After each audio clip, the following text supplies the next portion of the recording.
If you are using clay straight from the bag that comes in the block form, that means that your clay should be pretty condensed already and compressed from the company that we purchased the clay from.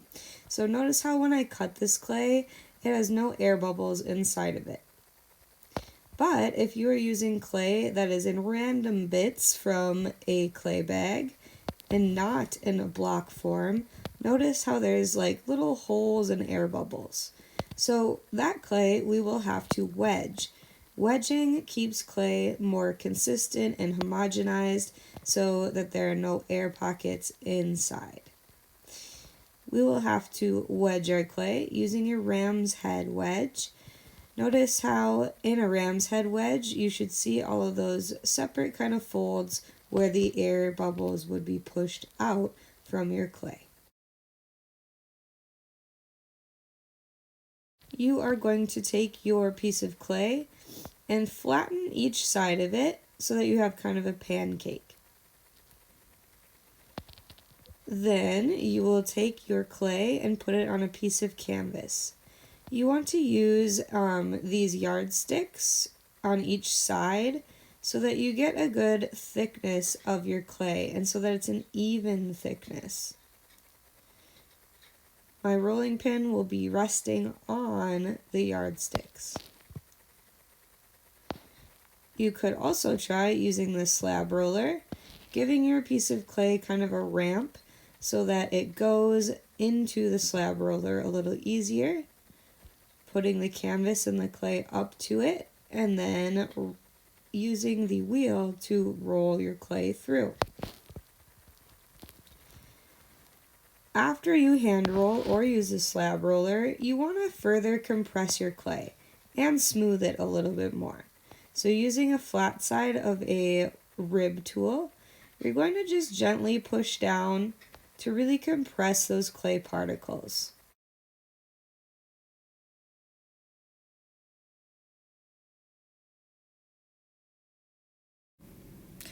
All right, if you are going to be making multiple slabs for your project, you can stack them using cling wrap in between in order to keep them nice each day. When you are attaching your slabs together, you want to make an angled join. So you should cut each of the edges of your project at a slight bevel, especially if you're making a box, because then each of your pieces will fit together nicely and they will dry nicely and be less likely to break apart, because this is a stronger join than if you were to leave them just flat. So try and angle your corners together. Then you can smooth the interior seams with a rubber-ended tool. That will be important so your project stays together in the drying process and in the kiln.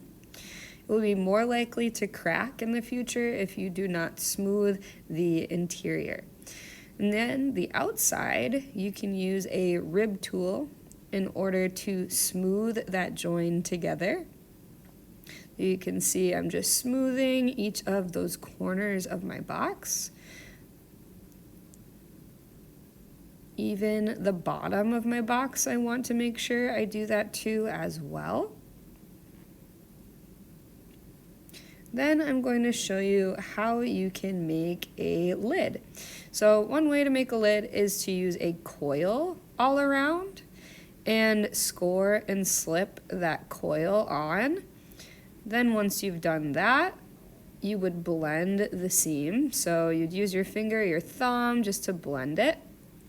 Otherwise, you can use some of your extra slab in order to make a flange for your lid, or the part that keeps your lid on. For your lid, if you are using extra pieces of slab, you also want to angle each of your corners or bevel them so that once again they stay together nicely. Then you'll score your lid and you'll score each of your pieces of slab that you are connecting. Even in the corners or where you join them, you should score.